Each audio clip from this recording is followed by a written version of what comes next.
नमस्कार।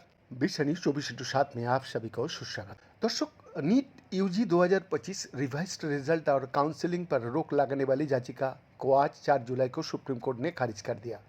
जी हां, NEET UG final answer की और रिजल्ट को चुनौती देते हुए परीक्षा में शामिल एक छात्रों की ओर से याचिका दायर किया गया थी। जस्टिस PS नरसिम्हा और आर महादान की बेंच ने छात्रों सीएम गांधी रेना की याचिका पर विचार करने से इनकार कर दिया। छात्रों ने फाइनल आंसर की मैं 3 गलत जवाबों को लेकर सुप्रीम कोर्ट में याचिका दायर की थी, जिन पर आज सुनवाई के दौरान याचिकाकर्ता का वकीलों ने कहा कि 3 उत्तर गलत थे, जिस पर सुप्रीम कोर्ट ने कहा लेकिन शेष तो सही थे। याचिकाकर्ता का वकील ने कहा कि मुझे जो पेपर दिया गया था उसमें 4 विकल्प थे, जिसके प्रश्न पर मैंने आपत्ति जताई, जिस पर जस्टिस नरसिम्हा ने कहा कि किसी तरह का मामला जिसे हमने 2 दिन पहले खारिज कर दिया था, एक जैसा मामला है।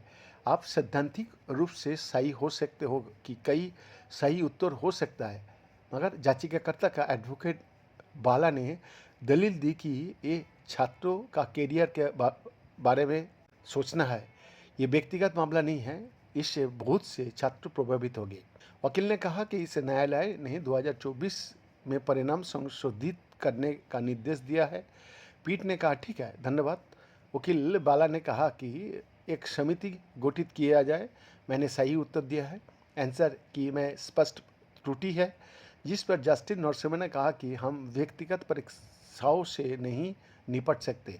पीठ ने याचिका पर विचार करने से इनकार कर दिया है।